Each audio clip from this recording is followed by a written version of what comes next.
Can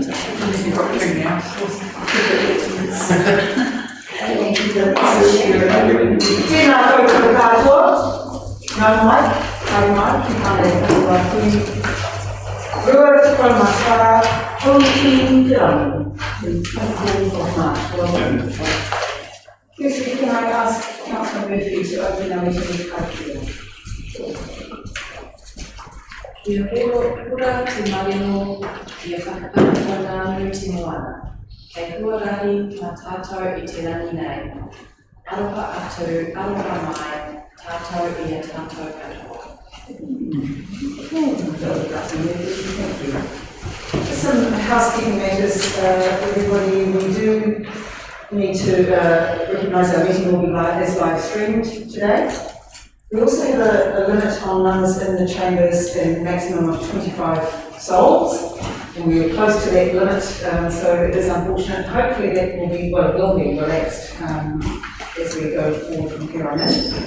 We do have two councillors joining us today via Teams, Councillors Peters and Go Lightly. So despite the fact that we're wearing muzzles, wearing masks, if we can speak up so that they are able to hear us and we're all able to hear one another, that always helps. Thank you. Council, just a reminder of any items on the agenda for which you may have interest. If you could declare that interest at the beginning of the items, that's very important. There's no apologies today, we're all here. So that brings us to our public forum. We have two public forum speakers today. I'm going to ask Aulani to be our first speaker because she's set up with all the beautiful displays, followed by Samantha, who is waiting outside as well. So, Aulani, over to you. Tēnā koe, tēnā koutou, tēnā tātou katoa. Ka tane te titi, ka tane te kāka, ka tane hoki te korora e tuake nei. Ko karuti moi atu kia kawa, ka puta ko mahi. Mahi moi atu kia hene ngārino no tā whiao, no tainui, ka puta ko te hiri. Tērere ka moi atu kia mārara mahanga, ka puta ko te kāwai. Te tāwai moi atu kia māta no te kino Wynyard, no Colonel Henry Wynyard, ka puta ko pera. Ko pera moi atu kia hene ko haukalea, tōku mama, ka puta ko hau, Rhonda Aulani Karuti. Nā mihi kia koutou katoa, mo tēnei wā poto, ki te mihi atu, ki te kōrero atu kia koutou. Ki te whiriwhiri te kake nui kia tātou, ara te tātou mauna a whake iriora. Thank you very much for hearing me today. I wish to speak about our beautiful mauna whake iriora, our pārangi kōrero, and surrounding whenua of Pimanu, our sacred breeding place for so many birds and so many species within our diverse environment in the Whangarei area. These places are wahitapu. So in days gone by, battles occurred over and over and over again, and there are many koiwi here.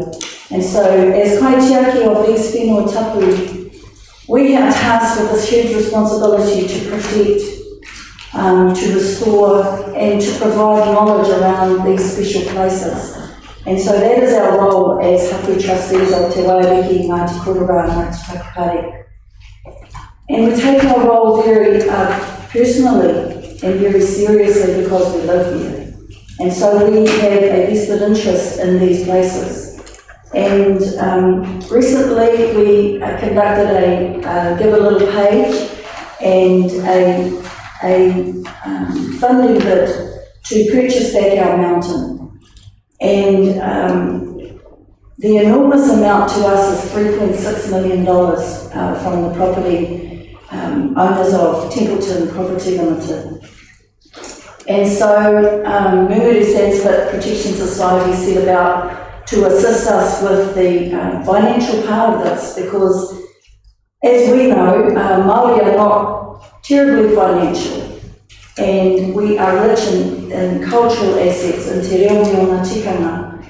We're rich in those places where we live, whenua tuku iho, and the mātauranga Māori that comes with the responsibility of being kaitiaki tūturu on the whenua. So within those tasks, we have a hapu iwi trust, and we are mandated to participate in certain activities, to meet with groups of people, to basically work together, to network, to carry out the activities of our hapu. And some of these activities include weeding and shooting possums, shoveling shingle into the potholes, keeping the gate secure so that during these COVID times and other times when our health and safety is at risk, we can lock the gate and go home and sleep in peace. And so we have many activities which I've written into my speaking notes. We have 4 active trustees at the present, and we're looking forward to bringing on 3 more to bring our numbers back up to 7.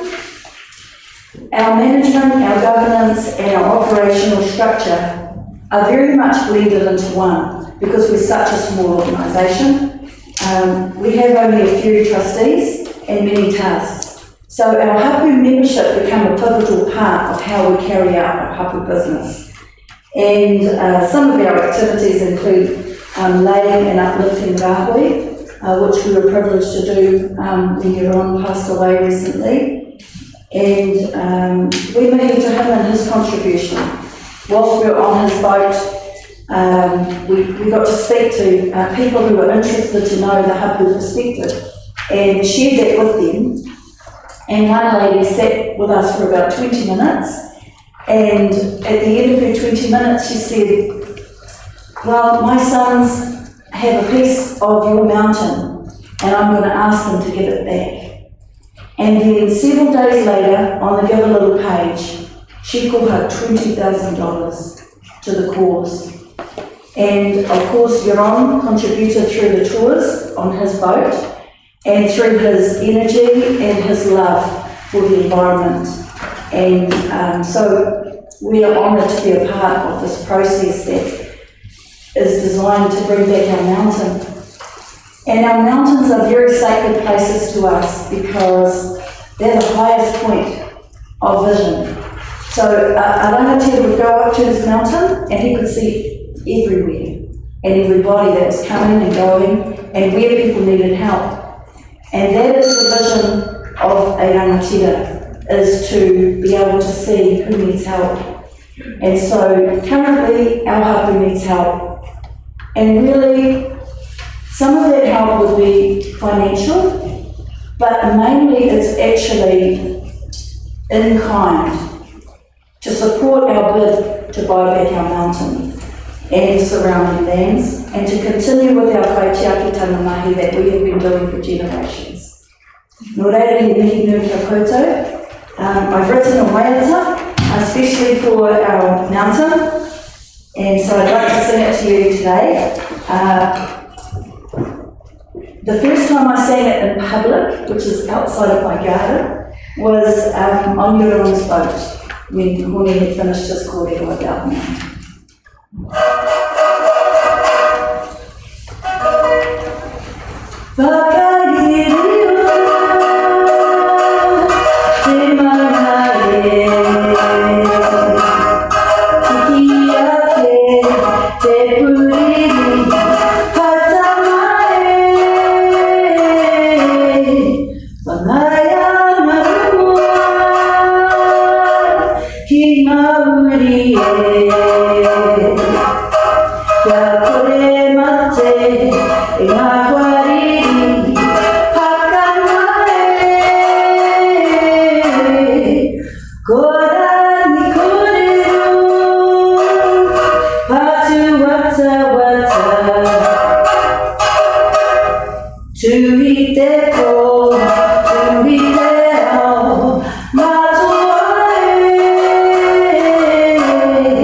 Pipi manu,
takoto mai,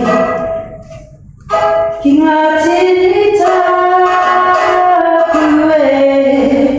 moe mai rā, e ngā ariki, no mua e.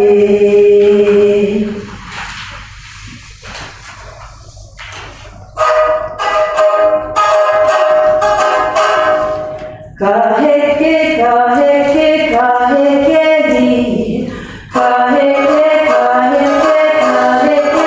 ni, tihei mari ora.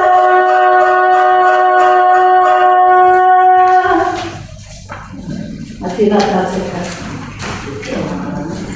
And I'll leave the boards for you to look at during the day. And I just want to highlight all the hapu members that are a part of our hapu, and also the World Outrigger Canoe Championship of 1998, which my husband Honetana attended and won gold medals. So in this kete are a number of his gold medals and various medals that he's won in his lifetime of paddling. And our mahi, of course, with the Whangarei Sanskrit Protection Society. So thank you for your time and your attentive listening, and I really appreciate being here and having this time to share our love for our mountain with you. Thank you very much.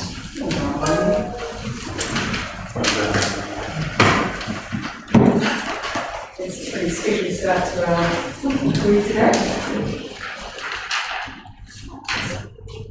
Our next speaker to the public forum is Samantha Innocent. Samantha's going to be speaking with us about the annual bylaw.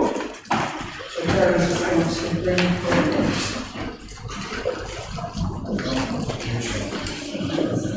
Welcome, Samantha. Hello.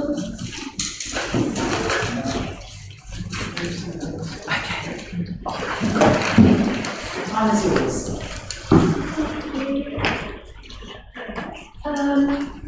Hello, I'm Sam. I founded and still run Whangarei Cat Rescue. We have been operational for about 4 years now.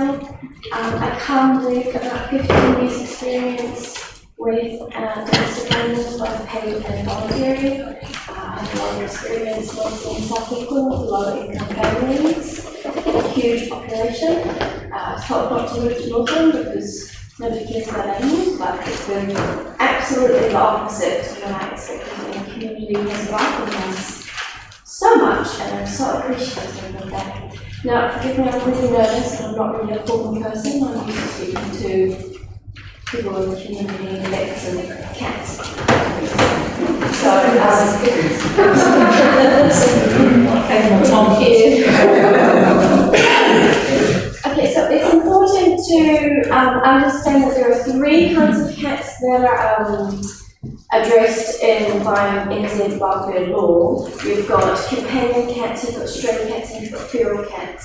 And you'll notice that issues with sensitive areas and wildlife, those are usually under your feral cat, not your stray and companion. So there's a vast difference. And you'll know that the Northern Regional Council takes care of the feral cat situation. They are stuck, however, with the stray cat population because it is hard to determine who is potentially owned, who is potentially defects, microchip, whether they track, they don't act like they know themselves, but that is their area, that's not pertaining to the actual companion cat bylaw. So what we're talking about is not those situations, that's really important.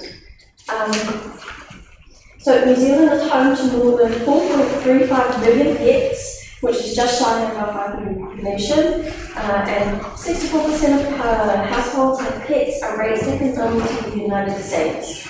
So that's pretty important to acknowledge that a lot of us have cats. With the options of your bylaw changes, you've got 3 options really, which are to ignore it, just let it be. You could enforce quite drastic bylaws, which would upset a lot of people, take a lot of time and take a lot of money, or hoping for is what was under option 5, which is to work together. You've got us, you've got another charity, you've got the SPCA, you've got National Council, you've got vet clinics. It is possible to start implementing things like desexing subsidies, which are already underway. It is not just a huge problem that is not fixable. So if you have a look under option 5, you've got education and promotion of responsible cat ownership. That's quite easy with campaigns. Speaking to the public, we already have events like that. Targeted subsidised microchipping and cats in most affected neighbourhoods. So a microchip itself is about $5 to purchase, and you're trained by NZ Car for free, and you'll be able to buy your own microchips. The vet clinics obviously charge a huge profit on top of that to take up for their services, but the actual cost is a lot less, and it can be done quite easily. It's already done every time a cat is desexed through us or most vet clinics. Funding for community-driven cat welfare initiatives. So we receive quite a lot of funding through both the council and many other avenues, and we are able to desex a vast array of cats, and most of these are cats. So what we do is we take in vulnerable cats and kittens that the SPCA won't take in. So those kittens are the ones, and those cats are the ones that are creating the subsequent populations that are causing the problems that people are coming to you with. So if we're taking care of those cats, and keep in mind that we're volunteers and we do this every day for years and years, just because we can, so that's what we do. So if we take those kittens in, then we're helping that population already. And every time we take a kitten, we're meeting somebody new, and that person could be a lawyer who's been turned away by the SPCA and is kind of feeling negative about it, or it could be a low-income family of 8 people who got themselves a cat for free, and then that cat has turned into 16 cats and they don't know what to do. We're right there, and it's quite an easy fix. It's just time and funding, which we've got. So we're right here, and yeah. Your other options,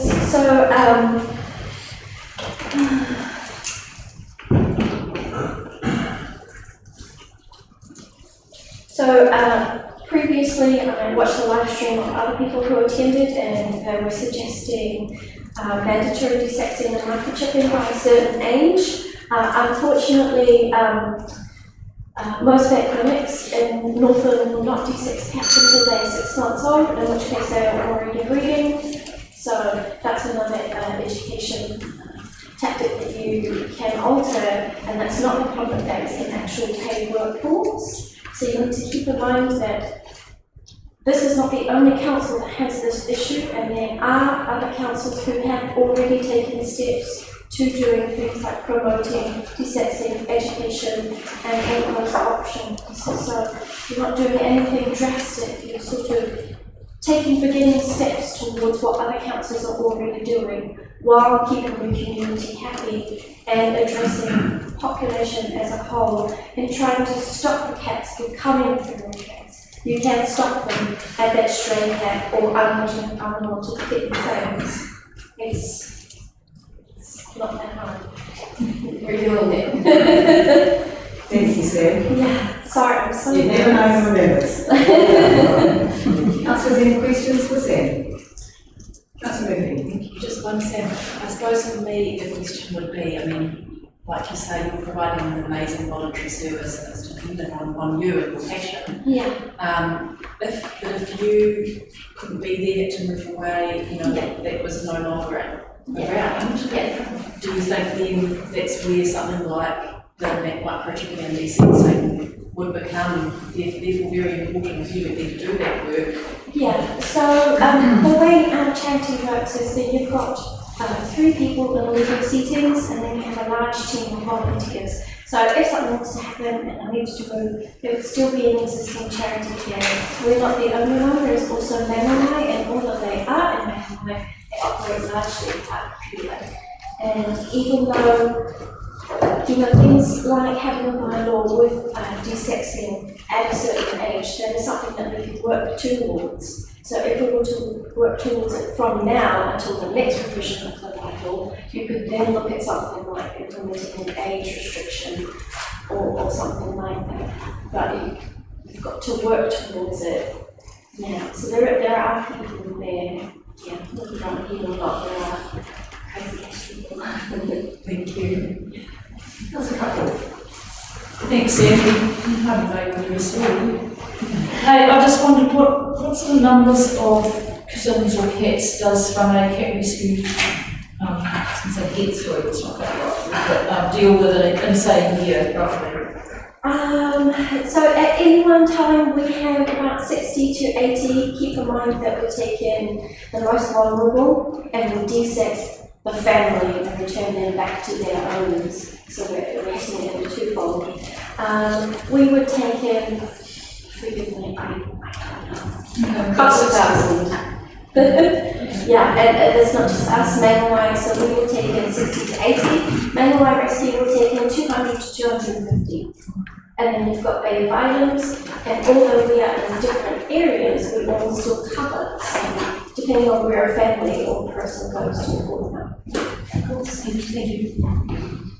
Thank you again, Sam, for coming to speak to us. Awesome. Thank you so much.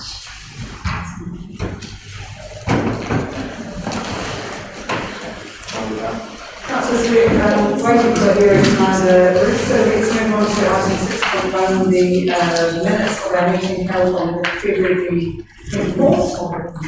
The minutes are on page 8, 9, 10, 11, blah, blah, blah, on the agenda.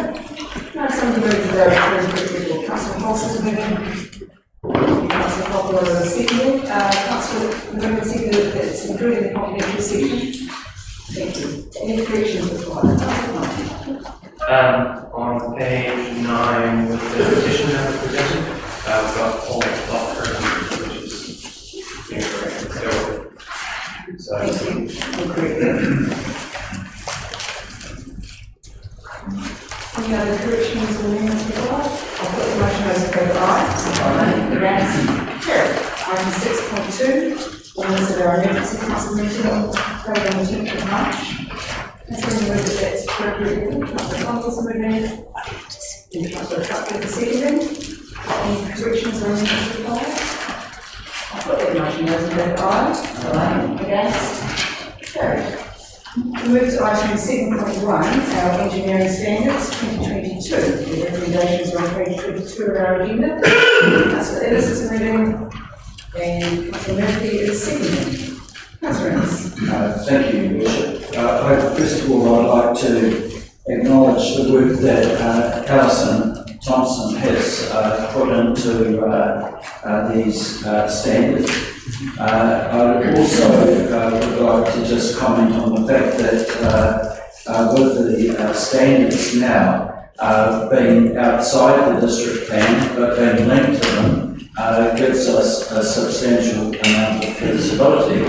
Part of that flexibility is the ability to incrementally add to the standards as time goes on through experience. The other thing I would also like to mention is that it provides a range of design outcomes from development, and I feel that if we can look at these standards in terms of flexibility that align well to both environmental and our community wellbeing outcomes, I think we've got a very good solution from having something that's contained within the district plan. So it's with pleasure I'm able to move this and acknowledge the work that staff have undertaken on it. Thank you. Thanks, Mr. Ellis. Any further discussion? Councillor Copeland, I've got my glasses on, so I can't see a picture of it. It's quite I can see. Madam Chair, I just would like clarification here. We've received the minutes and stuff, but we haven't included the engineering standards. Have any changes been done to the engineering standards before that when they came to council? So have the staff actually made any changes to those standards that originally came to us? see if Alison is available for that response. Alison, did you get that question? Yes, I am. Can you hear me? Yes, we can. Okay. So have you, my understanding that the engineering standards were attached to the agenda item, have you seen those things? They were not attached to the agenda item, now I'm trying to. Councillors, just a reminder that there have been multiple copies around, and I think the volume often shows that we're going to print copies for everybody. I understand if you're saying that they're electronically, I'm surprised at that. Then check that on the eScribe website, so that's the eScribe side of it as well. That's why I'm asking, because I went specifically to try and look for them and find them. Seems Councillor Costello, others can find it in the print, so. I'm more than happy to show you right now. I'll get Alison just to respond to your question about whether there have been any revisions. I have got the issue number 4. I think there have been any revisions beyond that. So the one that we added to the agenda item, those are the latest changes there. That's the document. The one that should be accompanying this meeting is our final document. And yes, there were changes from the previous one when we had the briefing. There were changes from that document. So in answer to your question, Councillor, yes, there were some minor modifications. Can you hear me? Yes, I can. Thank you very much.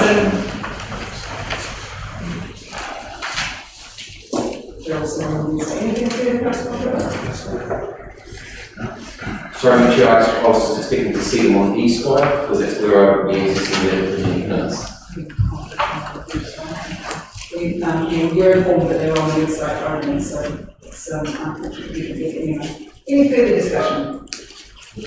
Councillors, I will also be supporting the adoption of our engineering standards 2022, and this is, you'll recall that we withdrew the item because there was good feedback from the developer community that were wanting input. When we said we were going to adopt them, we went, oh, hang on, we better have a close look, which they did. So the amendments that were brought through are as a direct result of the input from people who will be implementing these specific standards. So as Councillor Innes has pointed out, this is separate from the district plan, so we can update them and refresh them as required.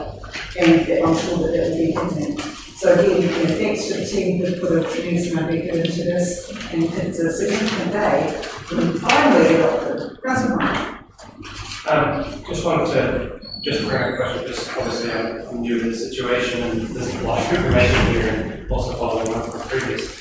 One of the issues we fairly regularly get is that the engineering standards of some of our current conditions, whilst we can't really deal with the very quickly due to funding, is not accessible to people. Does this improve, I look through and just show these things, but does this improve on previous standards for accessibility? Specifically for the accessible as in flat grounds, people on wheelchair to get through per se, and those type of things. Because I have raised up universal access in previous, I'm pretty sure this was the mechanism that we had that they was any interest in. I just wanted to clarify just for insurance. Alison, if you're able to respond to it. Councillor Connor, I couldn't quite hear what it is you were asking.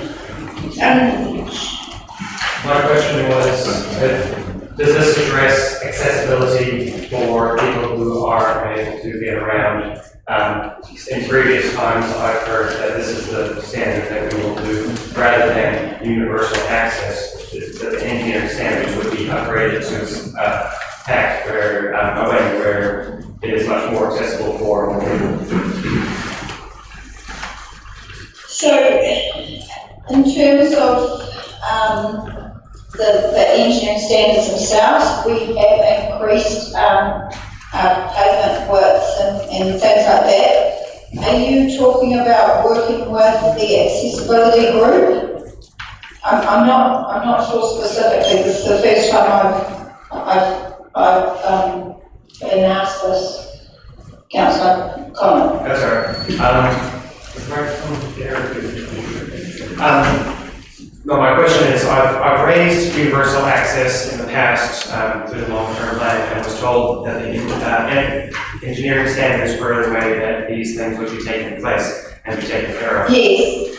Yes. So I do recall that question touched on her, and yes, we were addressing that through some of our paper design, but also we do reference our urban design standards in there as well, which also addresses those things. Thank you very much. Just for that clarification. Yeah. Any further discussion? Councillor Ennis, do you want to come on? I'll put that motion, those in favour, aye. Aye, against. Welcome to the Whangarei. We're ready for your first report, which is Councillor's item 5.1 in our agenda. Morning everyone, how are you all? Worship, Mr. Trevor. I'll be as quick as I can, I know your time is precious. Basically, since the last week, we've probably been occupied with supporting our district and national requests around a significant number of our staff down there to support the occupation of Parliament. Other than that, in terms of crime, we haven't had a lot of serious crime. It's dropped off significantly in one way. We've had some one main offender, Raven Street, Tikapana and Karma areas committing a large number of burglaries, who's has been apprehended in this country before the court with 40 charges. Our top youth offenders have graduated to, unfortunately, some high-level crime as a result of custody for that. We really haven't got a lot to bring you in terms of what's been happening in Motu since we last met, because there's been a lot going on. We're going on space and everything else we've got on. So it's quite short and trite today, I apologise, but Thank you. Martin? Councillor Benny. So just an update, if we could, on the proceeds of crime fund. I understand there's an application from Carmel and Green. Is there a decision on that out yet? no, I guess we're kind of still waiting. We'll apply for that and apply for those three communities seem to be coming up with their own really good application. I thought we'd well supported by City Safe. Yes, so we're at the final table, the final decision. I'm still waiting. So, Do we have any other applications in the area for the fund? so there's the joint Pepperoni Business Community, Carmo, that's the joint application. Process of crime, there are no applications on the Is that just nationally? Have they made it? Has that started, or is this the first tranche of grants to go out? If you're in a 100-metre race, we're at the final hill. So a lot of applicants have been cut from we're at the final table, so we've got the final table. So slightly first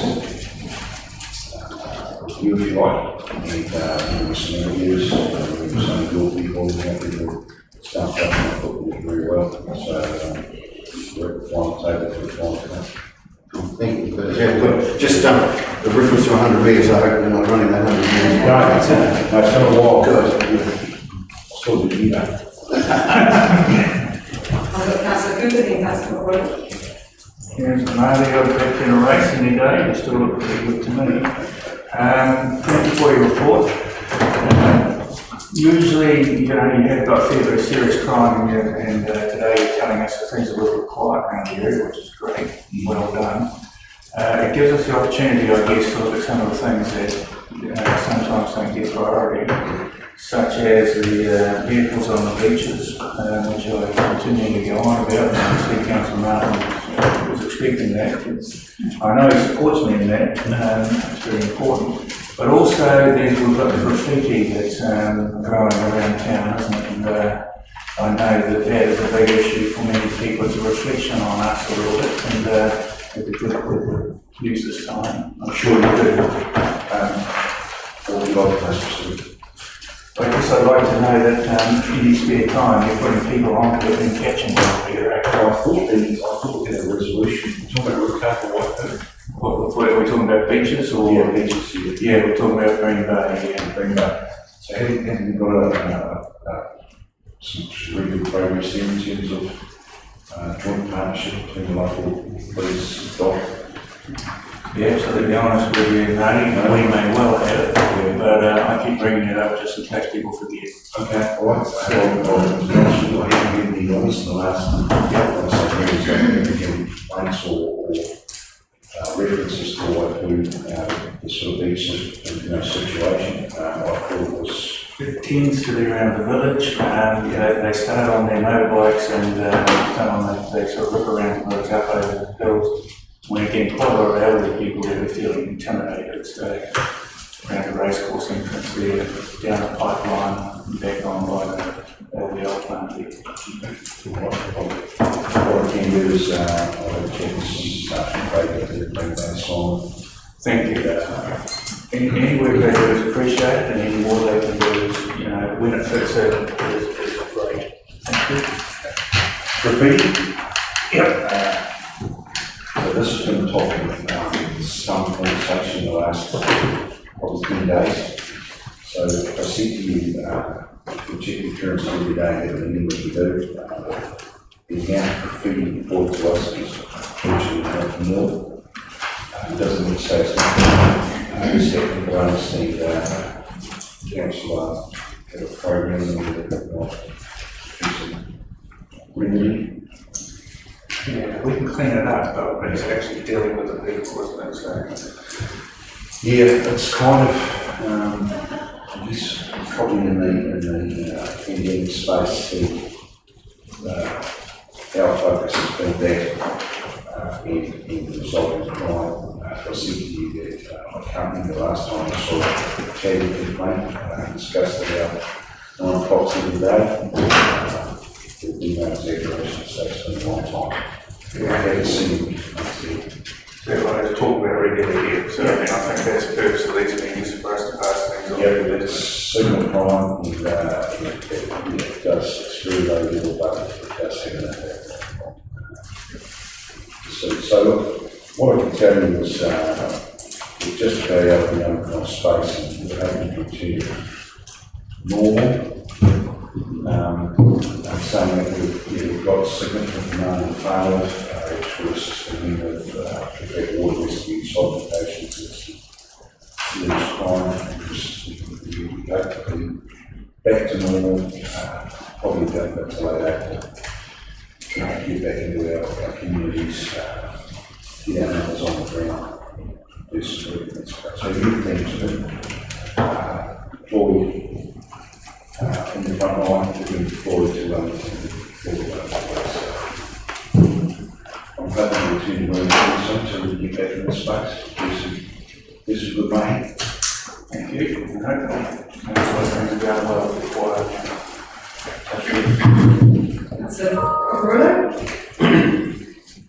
Morning, Marty. Look, I appreciate you taking coming in here. One of the things that you said was it's gone quiet. It hasn't really gone quiet though, has it? No, our burger is right now. Serious crimes dropped off. We had a robbery last night, but it's the first time something.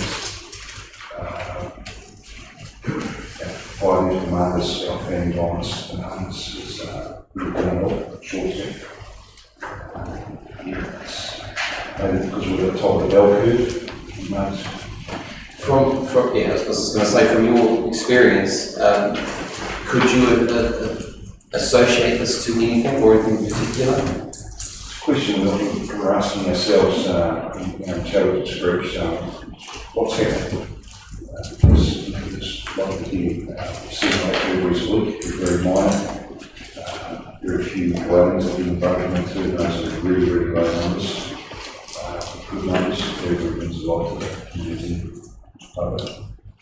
We've got good resources in this space, and that's where we want to keep it. We've still got a little bit of car crime, but it's still in mind, and that gives you 30 or 40 cars a week to juvenile groups who are running fast and furious. So those numbers relatively small. But I guess it's that second crime that everyone sees, they see caving and they think that places gone back. It's obviously it's a space that we do. What about the truancy? Is that increased or?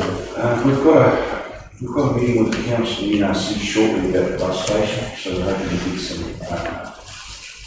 good results there in terms of transportation of goods to and from stores and what the bus station looks like. So that's a very, very short horizon. As I said, my youth team's having the youth group. So the school community office is going to take from across the motive for frontline youth school, first response, and trips to Wellington quite frequently. Of course, being involved in schools is very risky. So, when you get our youth stuff back in the game, it's better engagement. So I'm trying to focus.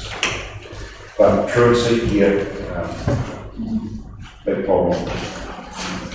Boots on the ground in the Whangarei from those contractors to do the job is almost slippage. Our last meeting with them was we started down north. Contracted by education. So probably the last question, probably the most important question is, you have had an increase in staff. I know you had several go down to Wellington and they've come back. You've also had COVID amongst your staff as well. Is there still a need for more staff in Northern? Again, a question we face all the time. In Gabriel's support list, you can have a copy in every corner and see that you restore this stuff. That's a government decision. I wouldn't say no, but with our proof of concept, technical response model we've got here, we're doing a significant number of staff in the back. Should it be, should the cement dry and we get our proof of concept approved, that's really good for Whangarei and Northland. It's a lot of staff, extra staff. We'll see what comes from the mandate and I'll get some staff back from that. Shows what the next one. And if you mentioned one more, when it comes to volunteer people, and are you still, is your team still actively trying to encourage people to be volunteers for the cameras, looking after the cameras, to be involved with landlord support and to report any issues if they have? Because I noticed you said before that you weren't getting reported about the graffiti. Now the council is, so are you not getting the information which is coming from council? Actually, I can tell you the amount of tagging complaints that we've seen on a daily basis. I don't think it's negligible. I haven't seen tagging future appearances. So we review them, our area leadership team every morning. What's happened, we will put it on this, how we get here, what's our response. And tagging is just not a feature, it's not even important to us. Is there a way that we can actually get those figures, if not monthly, send to them? Because I'm guessing we have got those reported figures since we've got the new infrastructure team taking over that role. And obviously it's not getting distributed to the police where it needs to be distributed to. We can certainly look into I'll check the moments to the value of reporting where the incidents are happening, because it could be that they line up with some of the other intel which will be useful, so we can take. How's it going? Good morning, and thank you for your report. My question is around the situation, but more of a process kind of thing. So a week ago today, there was a car accident on say Highway 14 where a car went down the bank, and into the stream, which happens to be a stormwater drain also. At that point in time, I mean, I didn't know about it until just prior to the floods that actually happened that came through. The car was pushed from its position sitting underneath the tree about 50 meters down the stream, underneath the Silver Stream Road Bridge, and came to rest just past it. my concern, aside from the environmental issues that the car could have been leaking for 5 days, fluids, chemicals, whatnot, out that into the stream where there is wildlife and whatnot, which goes actually out of the river, is the fact that the particular position of that car could have pushed up across the bridge and caused flooding in an own flood zone. In the past, where it has not been blocked out, that stream has flooded quite incredibly. Although I happen to be in the area, this isn't directly related to that. It's the situation that it's in. From what I've heard as well is that it's the owner's responsibility to move the car, per se, or however it is. But if the car, I'll put it into a different hypothetical, that if the car was in Bow Valley Dam, or if the car was across the main road or something like that, it would be probably moved immediately to remove that obstacle. My concern is that the fact that it was left in a stormwater drain, stream, whatever, had the potential of causing a lot more risk and damage to the area. I found out that afterwards, it was 4 days later, that the report was issued to the council for us to be dealt with, because apparently that's where that, we have no one to deal with. But if that happened earlier, it probably could have been removed out of the storm drain and maybe left on the side of the road for the owner to come and get, because that's a hazard that is very concerning to me for the people in the area that are downstream, for the animal and wildlife that are in the marine environment, as well as who knows what else could have happened. So I'm very grateful that the police have gone out to the location and put a sticker on the car that was visible, so it was easily accessible. I also appreciate the time that the police have to do the areas around, but I would have thought that an obstacle in a high-risk area such as that would have been dealt with. And that's not necessarily on the police. It may have been a response for council to deal with, but if we'd known that earlier, it may have been able to be dealt with sooner. Yep, so there are many variables in the current environment, and we tow a lot of vehicles primarily off the roads for safety of the public. I can tell you that it's a significant cost. Streams and abandoned vehicles is a regular problem today. So we've got wild vehicles on the road in the riverhead. No doubt some people want to crash and just get away. I understand there's a time limit before we can work, but it's not reported stolen. Well, do you know if people are stolen? I don't know that. So there's a few variables there. If it was stolen, I would anticipate once we would get out pretty quickly. If it wasn't stolen, the ownership of that property might sit in the nexus for a while until the decision is made. So if it's not a highway, and it's not a stolen vehicle, I'm not sure that it's our responsibility. I understand totally what they're saying, I understand where they're coming from. It seems the risk of pollution, possible risk for stormwater drain, but definitely not sit with us, depending on whether the car's stolen. But it's just an abandoned vehicle, someone driving to approve. It's more of the reporting part of it, because if a car had crashed into a house or something like that, it would be reported to the homeowner or a building within town to the owner. That's a piece of infrastructure that takes water out of the area, which is now blocked by something. And whilst it may not have been the responsibility to deal with it, like I said, part two, the reporting part, even a notification saying this is in this area, and we're dealing with the owner, or the owner has this thing, but sort of reporting time in that respect was then, for me, I would have Let me find out from Vicky. much appreciated. I'll try and find out. So stakeholder reporting. Yeah. Just up from Silver Stream Road. Anyone saw the cameras? Jaguar 2003 black car.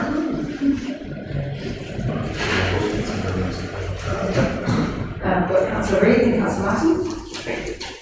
Thank you, Your Worship. I'm surprised mainly with a couple of hundred people living in Silver Stream area that they didn't spot it. Especially if it was a white jag, it might be worth getting. A problem that seems to be growing and very hard to police or catch because they have no number plates of these dirt bikes that are becoming very prevalent doing wheel scenes and steering loud pensioners and people around the streets. Because, you know, I don't have an answer. Have you got any thoughts? Yeah, so probably a sort of modern we're seeing on our beaches, you know, four-wheel drive, two-wheel drive, motorbikes, young kids, quads, and bits and pieces. It's also reflected there, just the sheer amount of vehicles that drive around our beaches. This is more in town than the other. Yeah, so the Whangarei paddocks adjacent to Fairview, between Stakeholder 1 and Fairview, have become a regular source of complaints in terms of bikes and different vehicles walking in the toilet. Kaikouri is a significantly bigger problem in terms of people riding around looking for a place to go. Ride two-wheelers, no registration, no helmets, nothing we can do. To be fair, we probably won't, the pursuit for a motorbike won't last long. We'll get caught off that pretty quickly. So grounds for doing so are pretty risky. But I'm very much aware of the ground issue, and we've our prevention unit is going to hop into that space and see what we can do in partnership with the council. And now there's some regular local tools to use those tracks, and of course we have the Western track here, which killed it sparked some significant work in space for our money. The only other thing we've had is probably one complaint from Tikitana for a third party not a crescendo, but also doing some use of the locals, waypoints and speed bumps, something like that. It's an easy really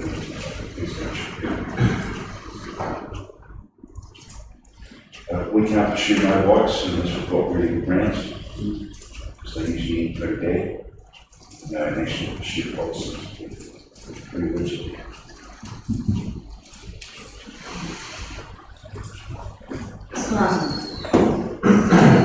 Yeah, I was in town on Tuesday. A senior officer was walking up the street and generated a conversation amongst the couple of people I was with, and very, very positive, I have to say. So I think that we need to recognise when people are making an effort to walk up the street in a uniform and stand here. So even if he was only just going to buy a pie, at least it was high profile and he generated conversation. So you're probably not going to go. But thanks for that.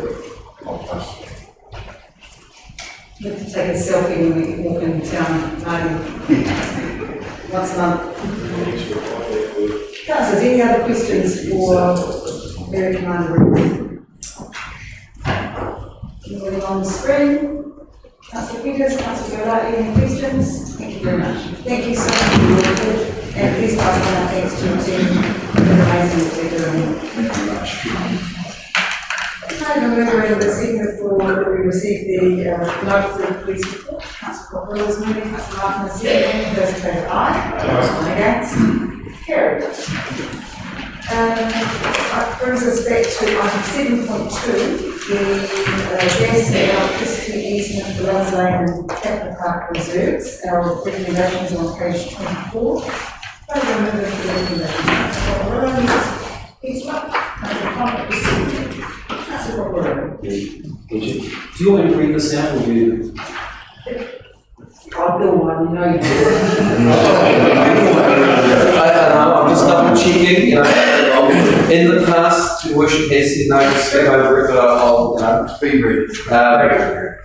It's that the council pursuant section 48 of the Reserves Act 1977. One resolves that the public notice of the application is not required in accordance with section 48(3) of the Act.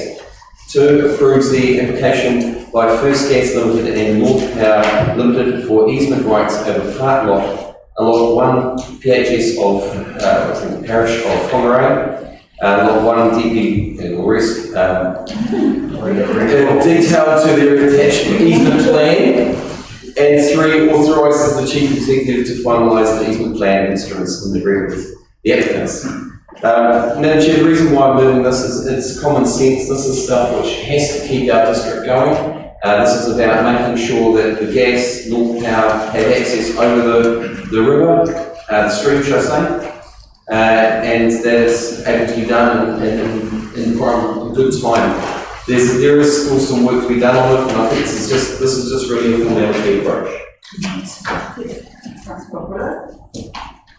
Any further discussion? Councillor Hahn. Thank you. For clarification and assurance, well, it's surprising some environmental issues.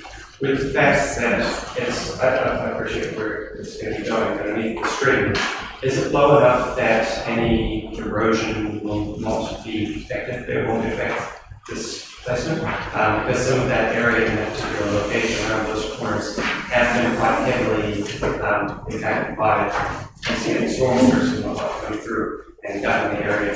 Whilst we have plantings on the side of the banks now to improve that, that is a concern that I just thought I'd ask. Sarah. Through the chair, I believe that it's being thrusted underneath the stream so that the water will be enough to go through, but the engineering design will be, we still have to go through the regional council to get consent to go under the bed of the stream, so that will be part of that consent application to ensure that we will be opening that up for erosion. I'm sorry, my last one, my meaning was where the pipes go underneath the stream, which is not going to go to the stream because it's safe to damage. Those pipes won't be exposed at any point in time. They're far enough back that they will be secure. That will be under the funds. Thank you. Councillor Ross. Yes, thank you, Bishop. My income's not to do too much about the recommendation, I would support the recommendation, but I feel there's a case, there's a point missing there that we should be focusing on. When you grant an easement, we're given basically the rights and privileges to the easement holder, and yet we don't charge a monetary amount for it. In this case, we could have had a line and say, in this case, financial contribution will be nil because it benefits our project. But why I bring that up is there's a changing world out there, like North Power and the line companies are now charging a capacity charge, where they charge you the full amount. If you put everything on, they charge for that, not on what you actually use. It has the effect of doubling the cost to the consumer. So we need to get a bit real here, more business-like. So if we actually are given all those rights to them to trade and make a profit. So it's only fair that our ratepayers are financially looked after. Like if we have this line up, it's our project, fine. But I think the public deserve more recompense because it's changing the world and we need to keep up what's happening outside the councils. Thank you. It raises an interesting question. Do North Power and First Gas pay an easement? Do they pay for the current easement? I do not believe so. I believe that it was put in that it was covered under the Gas Act, something or other. And because it's being moved, it won't be covered underneath that Act anymore. So there is it's changing. It's they don't have the same rights. Which is why I brought it up, because on my former farm I owned in Mark, we had the northern electricity lines going through the pylons, but also the northern gas line, and they both had easements, and I know exactly how they were operated. That's why I'm suggesting we put it in here. But there was financial contributions. Through the chair, it could be something to look at as part of, we're looking at easements in total, as part of the policy about how we might address that. We could add something along those into that. It would come back to the council for approval. Yeah, I also see the benefit that when you're talking about lifelines, in public land, there is merit in acknowledging the benefit that our wider community get. I can see private land is slightly different, but public land, I think it's, for me, that's the right thing to do, to ensure that these utilities are provided in a safe and efficient way, and it is going over reserve land, so no contact. Councillor Whangarei. Just a question on that, Madam Chair. With the agenda item as it's written, it does it stop the staff from actually being able to apply a charge if they have, because the agenda item is just talking about the fact of an easement. It's not actually talking about any possible charges or anything like that. Madam Chair, we wouldn't intend to apply a charge. I suppose that would be a big change in council's previous practice, and we would want to work that through a process with council before we did that. So we wouldn't necessarily, I don't think we would apply a charge in this case. If council does want to charge for these things in the future, then there are some consequences for that we probably would like you to have thought through, so we bring a paper back or go through the workshop. But, as recently as a couple of weeks ago, I think we asked you about a charge and council was keen to do it, so we're just being consistent on that. And through you, Madam Chair, there's nothing in the agenda item which actually says that we can't retrospectively do that as well if we want to as a council. Through you, Madam Chair, I would be reluctant to do anything retrospectively, just because it creates uncertainty in the business community about what they can expect for us. So one of the best things about good governance is to make sure you signal your stuff well in advance, then the business has the certainty about doing things retrospectively. Thank you. Any further discussion? Motion, those in favour, aye. Against? Item 7.3.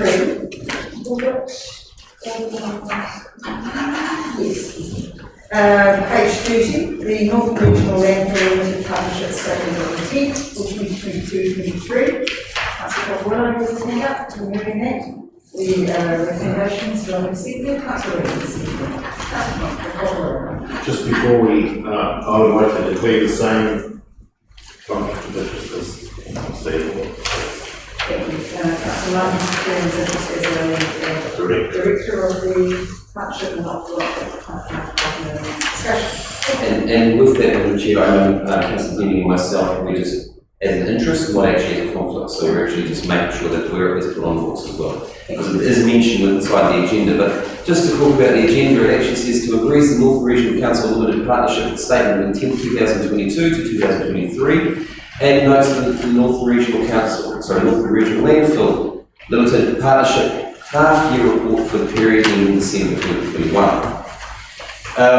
The agenda is, as many councillors can read, the most important thing is probably on page 32, which actually talks about the objectives and the results, and it talks about how things have been put in place and how they managed to achieve them, which is actually really the important things to actually comment on and actually note on.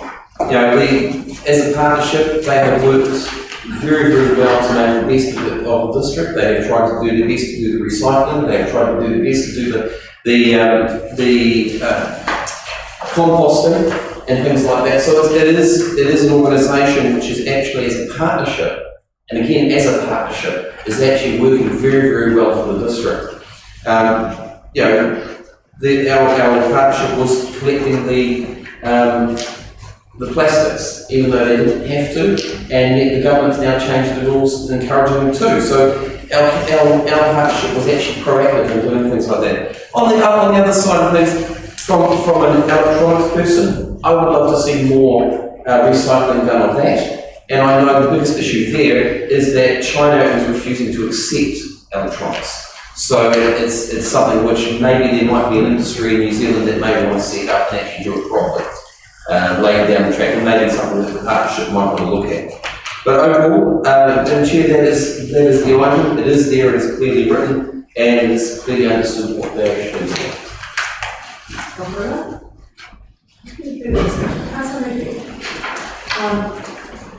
Thank you. Yeah, I suppose this is my 6th year on the council, and it's good to hear Councillor Whangarei talking about future initiatives that could be looked at, such as increased electronic waste recycling. I think the thing for me that I have raised every year is the fact that this agreement was written in 2009, so that is 13 years ago. And my issue when we look through some of the objectives, we see that actually it does no longer fit the purpose. Things have actually substantially changed out there. At the end of last year, the Ministry of the Environment consulted with us on the energy waste strategy, which our council did make a submission on. And when we looked at that, there's significant discussion around move towards a circular economy. So what we have is a CCO, which manages our landfill very well. And, that's what it was set up to do. But since 2009, things have been changing and progressing. And I think what you see now with the consultation that's out, it's very, very interesting stuff, because you can see the government is moving to probably mandating composting, the separation of organic waste and kitchen waste food streams for households and businesses. And so for me, to really not see any change or development in the sustainability year after year is a concern. There are several, and the reason that I feel that it is no longer fit for purpose, when you look at page 44, which is Appendix 1, some of the objectives there, so specifically, the electronic version, it talks about H, develop business plans consistent with WDC's waste management and minimisation plan. And that plan isn't consistent with our plan, because our target is to actually have zero waste to landfill. We also have to be climate emergency, and we also have several other sustainability strategies which look at reducing waste. The other issue I think with this statement of intent is it doesn't really have any discussion or acknowledgement around measure emissions for the landfill or their acknowledgement of their contribution, and just any data around that, their emissions profile. So on the exciting side, oh my gosh, I just also want to say congratulations to our waste team at council. Yesterday they pulled out their little TikTok. We're now in number 5 plastics in a little red bin, which is actually brilliant. That's great. We've got a container return scheme to look forward to, and our council will continue making submissions on those. So there's really good stuff on the horizon. So what I'm saying is, to sum it up, we could actually show a bit more leadership. We could be doing a lot more, and I just feel that, and I have asked that this agreement, as that several of us have, we've actually seen a few times now, there's really active discussion. So unfortunately I can't support this statement of intent today. Thank you, Councillor Murphy.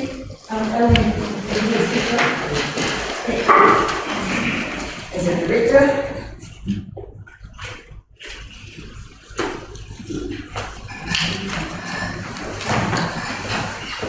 We should not to respond to what Councillor Murphy just said, because it was important that Council notes that the NLP deals with one part of the waste stream, and Councillor Murphy talks about the entire waste stream, part of which is Council responsibility and part of which is ours.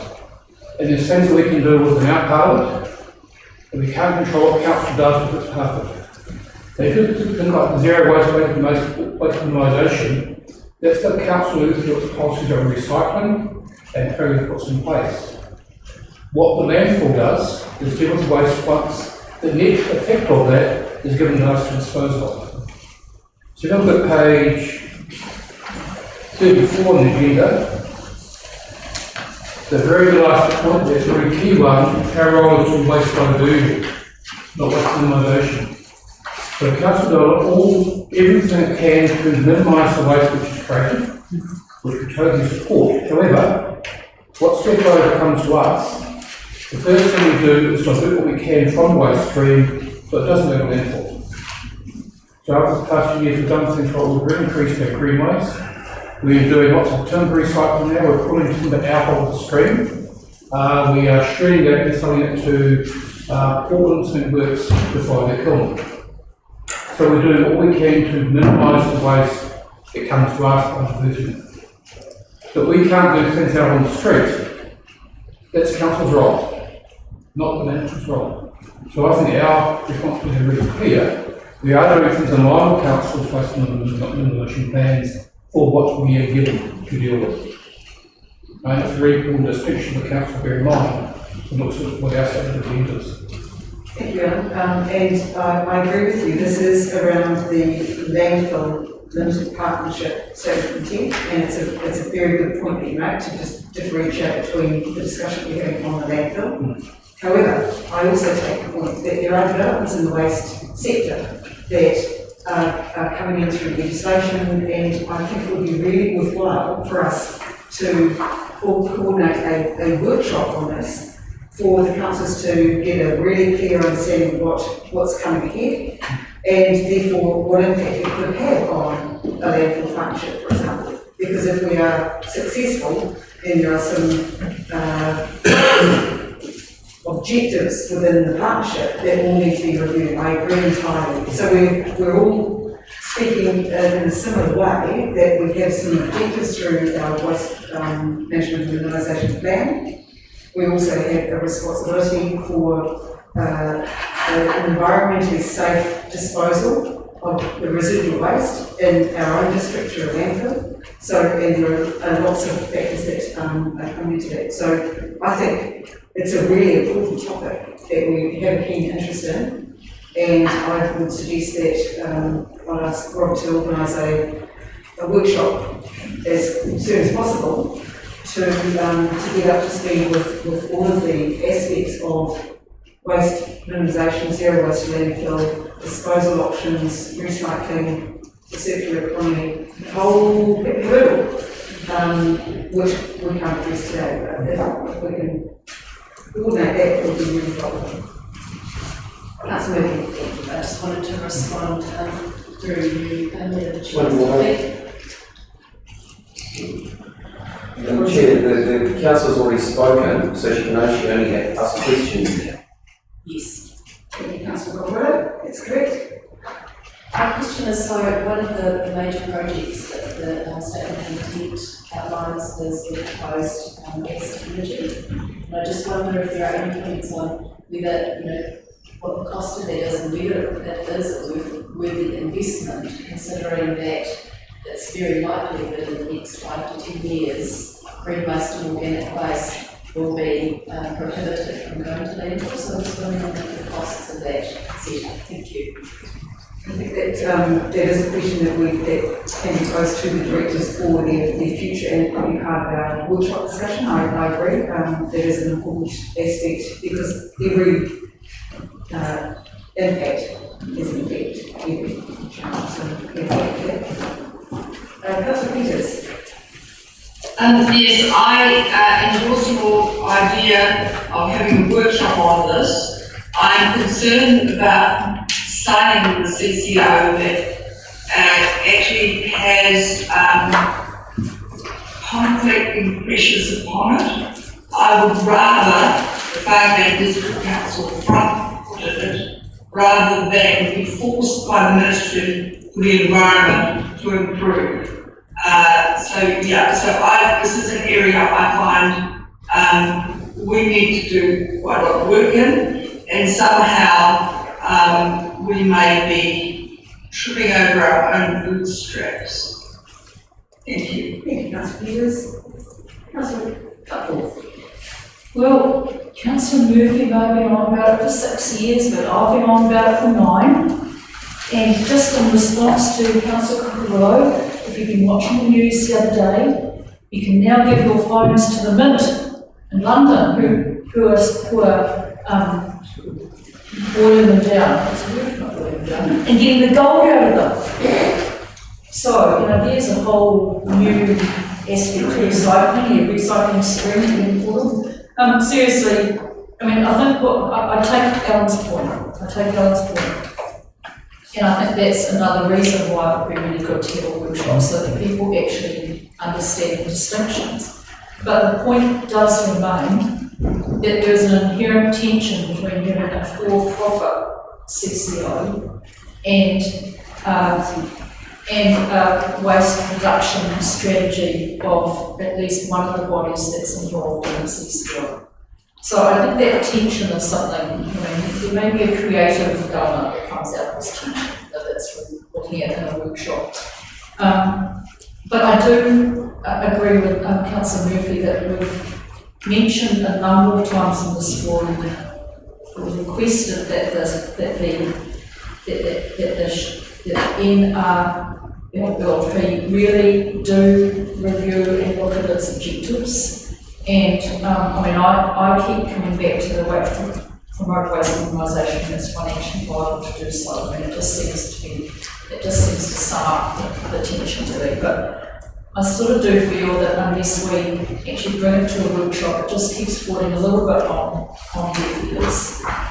The other concern I've got, and I've raised it before too, and this is not for council so much, it is for the NWL, is I do think there's a real difficulty with having the same people on the advisory committee as were on the board of directors. Because the advisory committee has one of its functions is to review any conflicts of interest. But actually, if you've got the same people on the board of directors, I would have thought that possibly raises the risk of conflict of interest. So there's a number of issues in the statement of intent that I'm really uncomfortable with and I feel haven't been addressed. But I really support the workshop's idea of having a workshop where we can,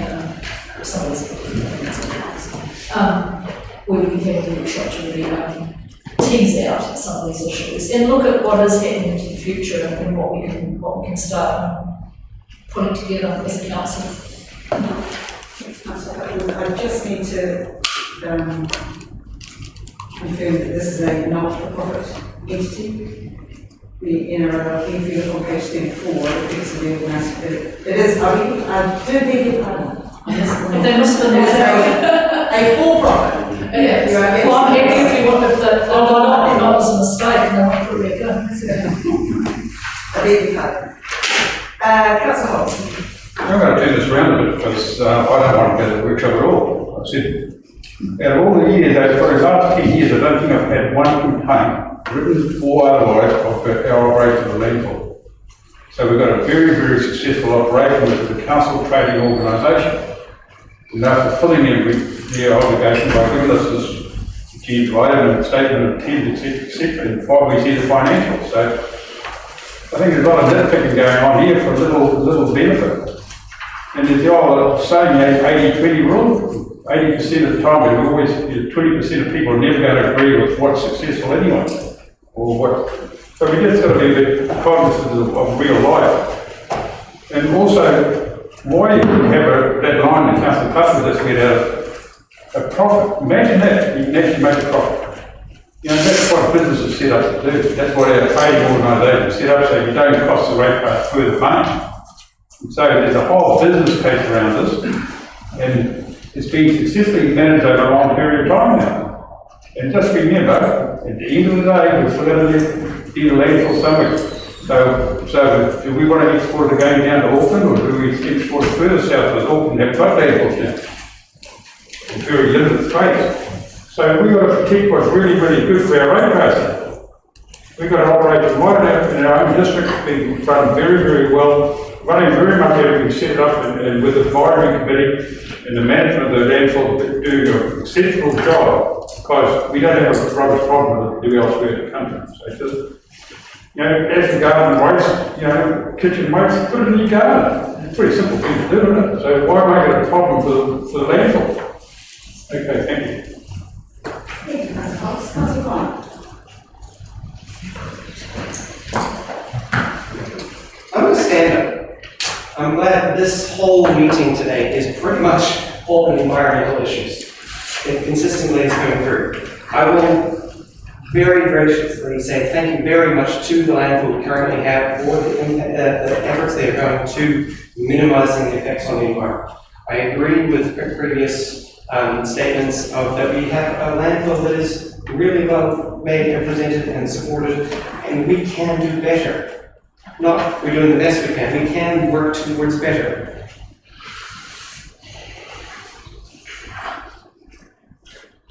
One of the biggest things that I take out of on here on page 41 and 44 on the electronic copy is promotes waste minimization where it's financially viable to do so. Take out where it's financially viable to do so, you can go and promote waste minimization. I don't know how many times I've gone to the resort landfill and seen countless items that are valued, that actually have value, thrown into the landfill, into the thing to be transferred to the dump.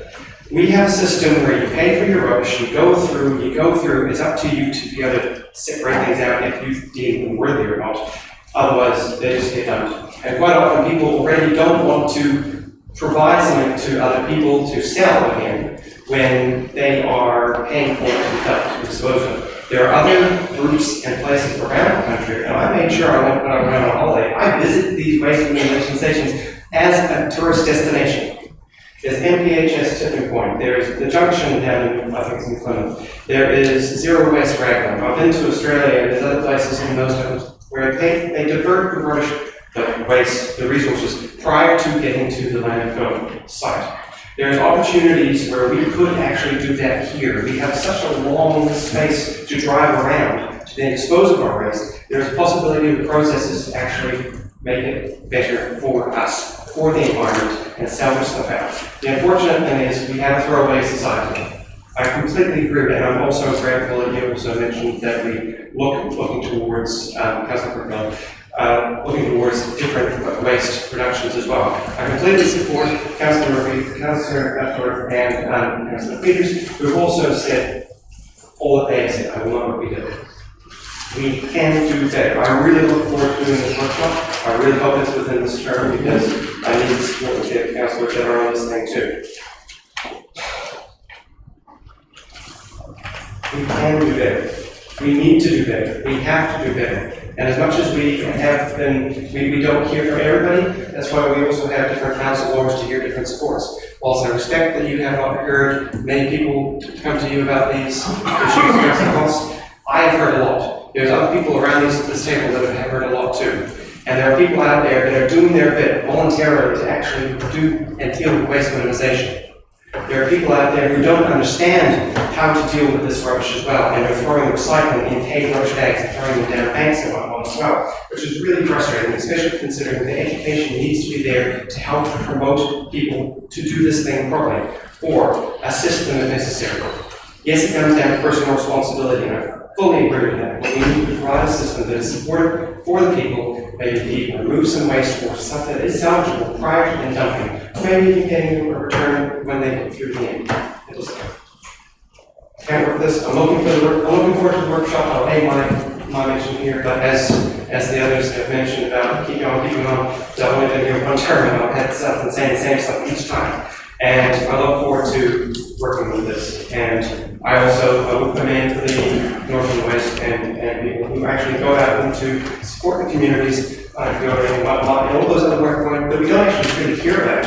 And that would also be part of the thing that would actually be great, if they actually encourage and help promote themselves a bit better, that they are wanting to do better. Because I have, when they came to present to us a while back, they did say that they wanted to do that, and they are doing it. And I also commend them for the amount of waste that they have removed from the orders to occur. Having people on tip face, on the other hand, is an issue, and it's a health and safety issue. I've almost, and I'm very careful when throwing my rubbish away, I've almost hit somebody who's walked into the path of where I was going. That is not, if these are health and safety for their staff are high priority, that to me is not high priority. Removing them from the tip face, from salvaging stuff prior is. Thank you, Your Worship. I'd like to move a procedural motion we have vote, please.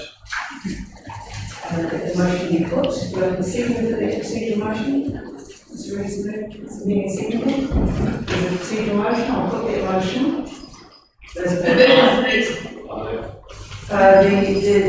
the decision that we're making is on the procedural motion that the motion be put. I'll put that motion, those in favour aye. Against? Carried. I will now put the motion. Councillor Peters called for a division. Those in favour of the division. Councillors Beaming, Cockerello, Beanie, Cooper, Holt, Reid, Dennis. Thank you, Worship again. Those against? Fourth, Murphy and Clark. Councillor Peters. And Councillor Martin was not part of the discussion. Carried. Brings us to item 7.4. the renewable energy zones joint submission. Councillor Ennis is moving the recommendation on page 44, and Councillor Murphy is seconding. Councillor Ennis. Thank you, Bishop. Do you want me to read out the recommendation? You read the submissions.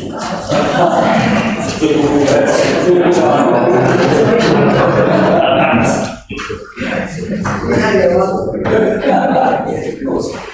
Third time I've heard the presentation on this. That the Council, 1, approves the draft joint submission on renewable energy zones, and 2, delegates the Mayor the authority to finalise the submission in conjunction with the Mayors and Chairperson of the Northern Council. What I'd like to emphasise is that this is local democracy in action. And it's one that we look here at a joint submission. And part of the motion that we have in front of us now is the fact that the Mayor and the Chair, Mayors of Northern and the Chair will be can fine-tune this. So we have a joint submission that's going to government. It's one that we see that we're at the end of the line as it relates to electricity, and we are looking towards a pilot here and becoming a pilot within New Zealand. Part of this is really looking at building a resilience into the supply for Northland, but also has beneficial cost implications for us. It's really part of our ongoing economic development in terms of sustainability, and we have definite environmental benefits from looking at renewable energy. I really look at Marsden Point and the icon that Marsden Point has been for Whangarei over since the 1960s, and there was always coming over the green dunes and looking at the flame, and that was sort of iconic really of Whangarei. And now when I look at this in terms of renewable energy, I see really the branding that a pilot will place, and particularly when we look now at the closure of Marsden Point Refinery and just becoming an import terminal, it really provides us with the opportunity for a branding of renewable energy. Now, I couldn't think of a more appropriate thing for the North, given our high environmental values. I just hope that the government can see, because we're at the end of the line, that we need to be a pilot and really support the submission that's here. Thank you, Bishop.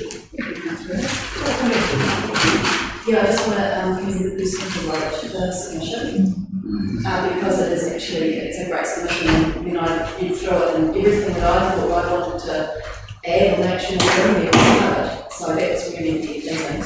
And I think it is exciting times. I mean, we look to the future, you know, for the end of I think the age of fossil fuels has been relatively short, you know, I think it's something that's done a massive amount of damage to the climate. But, you know, the future is looking forward, and that's what this is about. For me, it's the opportunity to explore not just renewable energy, but clean energy.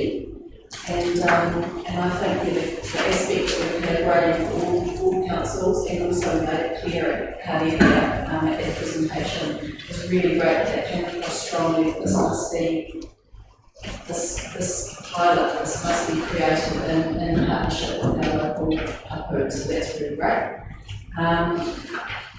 Yeah, the only thing I hope is that it's just not too late. It's not too late. But we'll just stay positive and And hopefully we can move in this direction as quickly as possible. Thank you. Councillor Murphy? Any further discussion? Councillor Henry?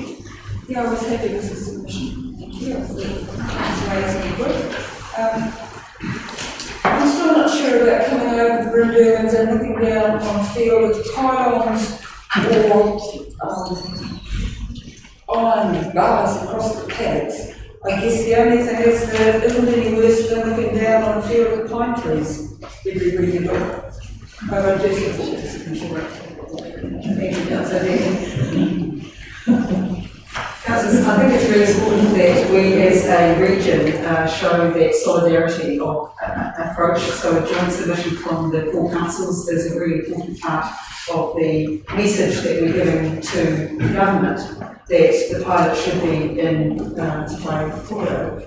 And that's what this submission is about. I encourage you all, if you do believe in this as a concept, there are two submissions that are running concurrently. One is the renewable energy zones for the Northern Pilot.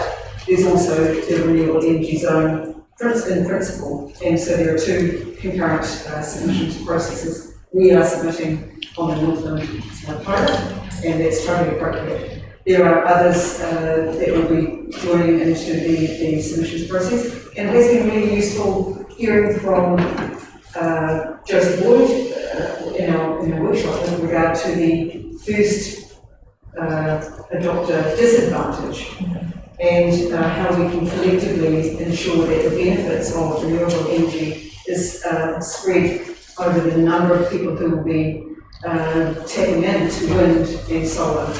So it's a fact that we need to be considered, because there may well be opposition, and what this isn't is the making it easy for renewable energy. That still has to go through planning processes, consultation with local communities, etc. So I just need to make that clear. That's not what this is. This is supporting the pilot to come to the north, which I fully support. Councillor Peters.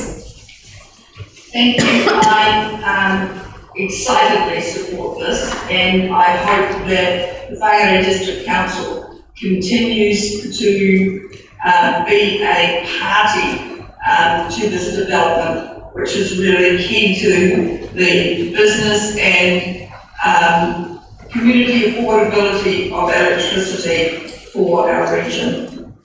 Thank you, Councillor Peters. Councillor Connor. As you said, looking forward to this actually progressing.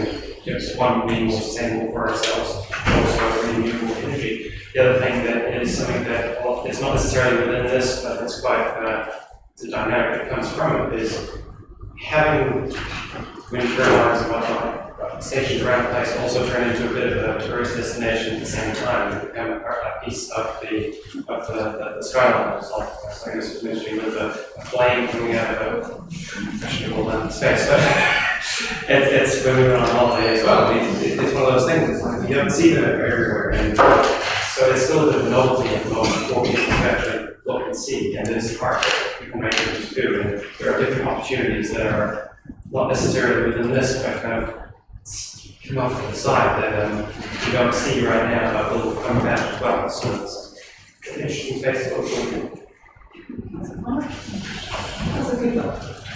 Thank you. I think it's must have our support. It's a great example, as Councillor has said, of the local government working together up here, and fully support self-sufficiency for the North Marine. Very happy to support it. This is a short discussion point.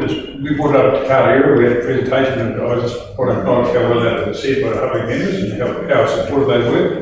More surprising for me is how much involvement the iwi and the hapu actually had with the companies, and we were really pleased to hear. So I think we get a good submission from them as well to support you. I think it would be great. Thank you. Discussion. I'll put that motion. Those in favour, aye. Against? Carried. Councillor Sibley takes us through items 7 and 5, the palisade wall easement. Councillors, I'll just with you all discuss again. We need to add some additional words if we want to know this. Are you looking for the additional item 2? The addition at the end of this sentence, subject to agreement on the easement instrument to the satisfaction of the chief executive. And I'll ask Rob actually just to explain the reason why it was necessary to be added to make sure you're comfortable with moving that.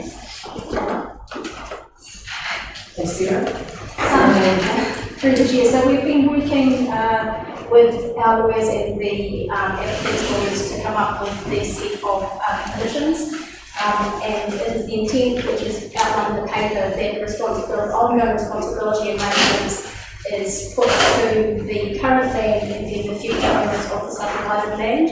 And we're just basically trying to finalise that agreement. We don't believe there's any issue with that. They renewed their easement to the sea, but it's just not finalised in that wording for our satisfaction at this point.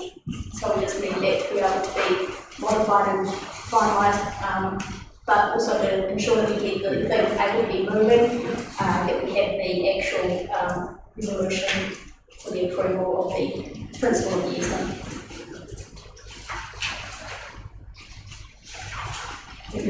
Right. So Councillor Bean is moving that with the addition of those words. I'll read them again. Subject to agreement on the easement instrument to the satisfaction of the chief executive. And all of the rest will apply. Councillor Bean has moved that, and Councillor Reid is seconding. Councillor Bean. Yeah, just briefly, this is I won't read out the recommendation, especially with this, but it's the City Council's decision on application by TDC Limited for an easement over Esplanade Reserve, Cotaylor Heights. So Cotaylor Heights, as we all know, has been a problem child, and this is a practical solution for a remedy to sort out some subsidence in that location. It's just really good to see that the feedback from the workshop we had has been taken on board and in relation to costs and other things, and this is a good solution to a problem. Councillor Bean. Councillor Clark. I just wanted to say as well, I support the recommendation. It's good to see where it's being planned ahead to secure the properties above are not going to slump and cause issues. It's also great to hear that whilst this outside wall is coming into the reserve area, it will allow the access still through the space and will only be really a minor alteration to the space. So it's good pre-planning to make sure future issues do not happen. So it's good to see that.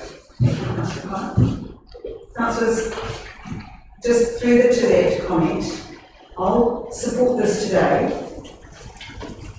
This is using our reserve for an engineering solution for the benefit of a development of a subdivision.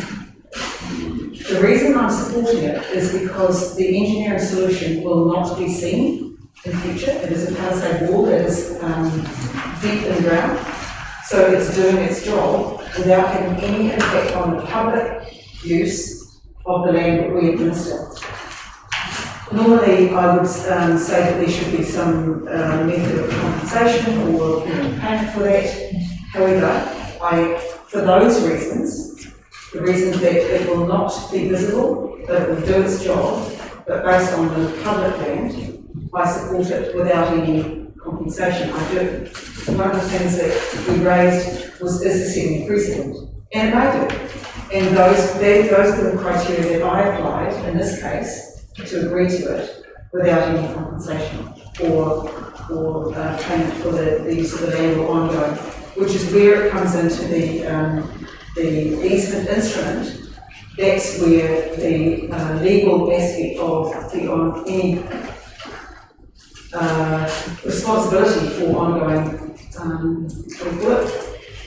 looking after it, management of that particular engineering solution is the responsibility of the people who can put it in or people thereafter. That's what's critical that is part of the agreement. So I will support it because I agree it is the right thing to do for those people who want to actually get on, crack on, build their houses, and know that they're not going to have any problems in the future. So I support that entirely. Thank you. Councillor Cockburn? Yeah, just a question, and pointing to the 3.1, which talks about financial budget considerations. If council, is what I'm reading here, is to make sure I'm 100% correct here, is to say that the council, the applicant is going to be paying for all the easement and all the legal side of things, and the council will be contributing towards the wall. Through the chair, there will be no cost to council. We're not contributing at all. Just trying to clarify the wording, that's all. Okay, Karen? Councillor Peters? Sorry, my hand is up from last time, sorry. Any further discussion? I'll put that motion as a third aye. Against? Carried. 7.6, the submission of ROI standards. Sarah's remaining in her seat with Sarah's spoken. Councillors, it's on page 88, the recommendation, do I have a mover for the recommendation? I'll move, do I have a seconder? Councillor Clark. You'll note there was the additional information for the submission of proposed standards, rules and performance measures for Taumata Arawai. I will read the motion that the council endorses in principle the attached draft submission on proposed water quality standards, rules and performance measures from Taumata Arawai and authorises the chief executive to make minor changes as required prior to the submission date. Now, you'll note in the agenda paper that I'm sure you've all read and digested and swallowed, there are a number of standards and rules and performance measures that we are making a submission on. This is around the regulator, Taumata Arawai, and the standards that we will be required to adhere to as the owner of the assets for drinking water. So the submissions are coming in following the drinking water standards, drinking water quality assurance rules, drinking water aesthetic levels, drinking water acceptable solution for brick water supplies, drinking water acceptable solution for spring and bore water supplies, drinking water acceptable solution for rural agricultural water supplies, and the drinking water network environmental performance measures. And you'll see that each of these we have made some submissions to, and in many respects, for most of them, so yes, we agree, and we made some other as minor amendments. Andrew and Sarah, did you want to add anything particular to our discussion? I was just going to add to the chair that we have been working with the other territorial authorities in the region to try and come together with this, and there are some late comments that are coming back from those other authorities which just add to the submission. It's not taking any different stance, it's just providing more information, so we will be trying to add those into the document. I think the acceptable solution elements, we are making submissions primarily not necessarily as a water provider ourselves, but as an advocate for our communities. So, and when we have spoken to them on these kinds of issues, they are also submitting on this as actually affecting them. But the quality assurance rules and the environmental performance measures are the ones that affect us most significantly in the increased potential and cost and operational activities that we have. It's a very important point that you make, Sarah, about additional costs. There's nothing more suitable. Councillor Murphy. Yeah, through the chair, this was there was a lot of technical information to read. Thank you for asking for the relief for funding, for other organisations, etc., to install the devices if they need them, because it's going to be pretty significant. And so, am I reading it right? So the performance measures will be provided maybe by July this year? Does that include the actual acceptable solutions for drinking water, roof water and water too? The performance measures will come in over 3 years, but we will have to start collecting the information from July. I think that the actual reporting will probably be July 2023. Okay, thank you. So that's the reporting. What about the actual, the solutions? Do they like for a wall or a... So through the chair, to go underneath that rule, that set of standards, the water supply has to be acting at that standard, so you can apply to be under that, once you've actually shown that you can achieve it, otherwise you go back to the original quality assurance rules and the general rules and all those kinds of things. So it's sort of another way of trying to set all the rules that go under the G rules and the treatment and distribution, etc., is to go through an acceptable solution, which is if you have all the treatment there, then you don't necessarily need to do all of that other testing and things that are under those other rules. So it's trying to find another pathway, but they are still quite technical and there's still quite a lot of cost to be able to get to that point. Yeah, okay, yes, I think it's thank you. Just a quick note from Worship.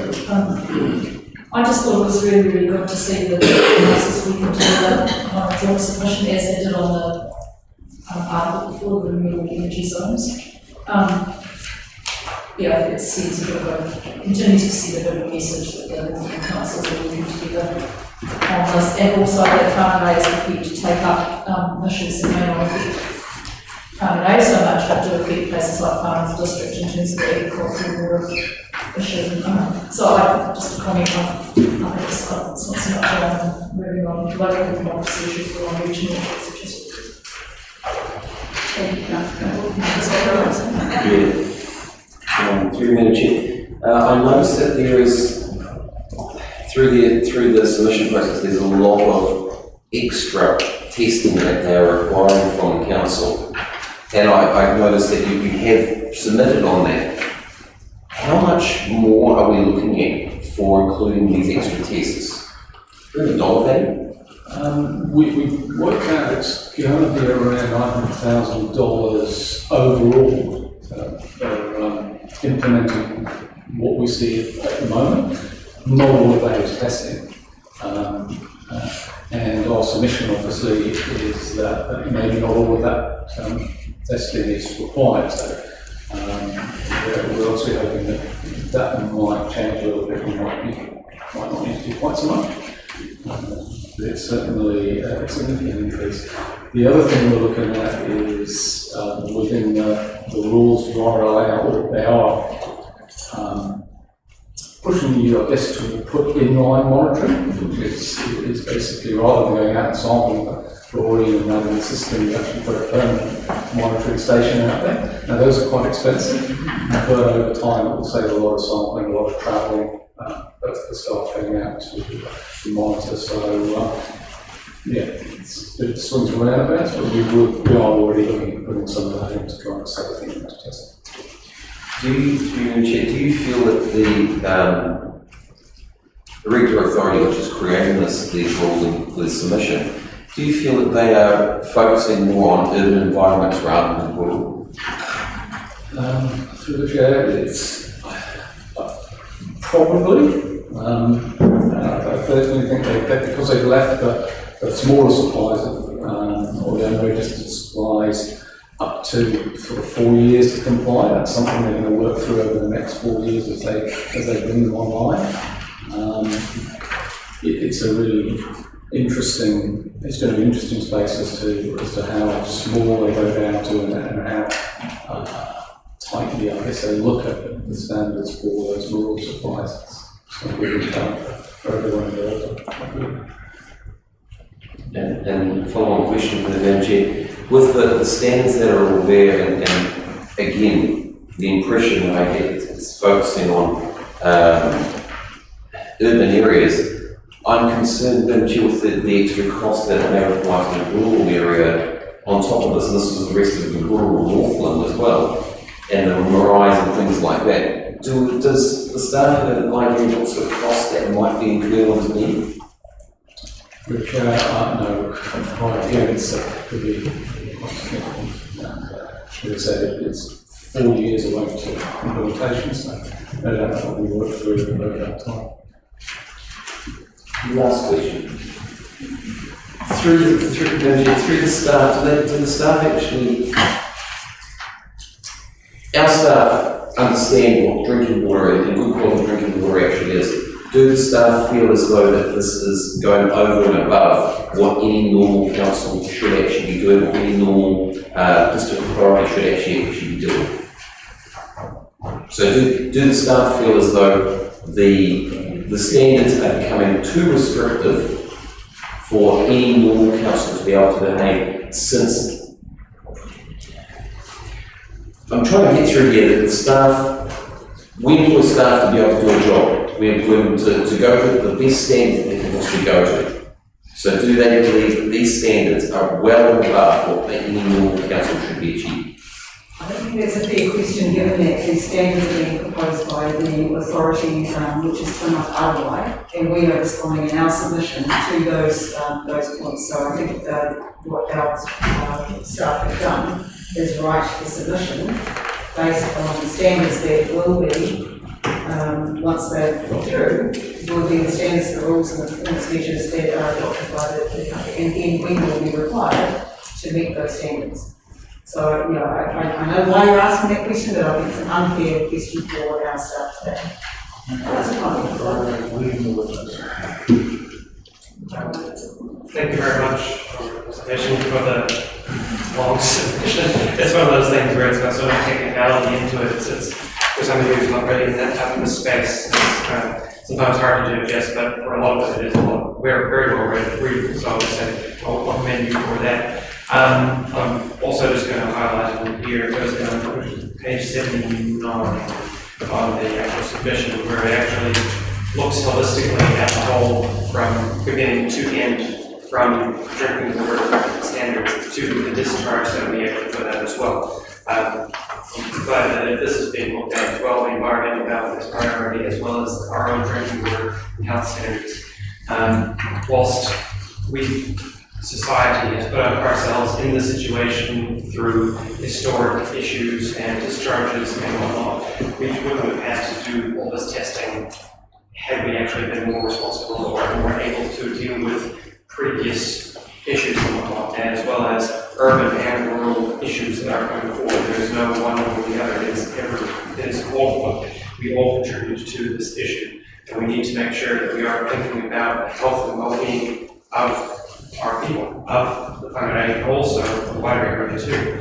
I've seen people, but once somebody gets sick, once somebody gets all not well or dies, all the focus gets attention, but we're not doing it proactively, and so making sure the testing is there to ensure that people are actually able to not get sick, to actually survive, to not become more unwell than they would do.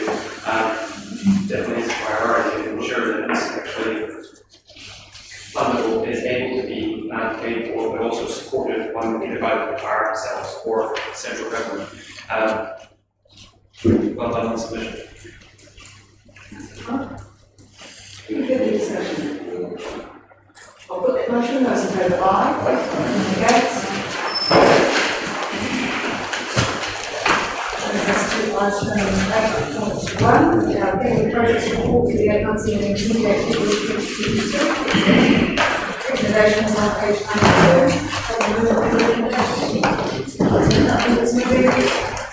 Councillor Cobb this evening. Yes, thank you.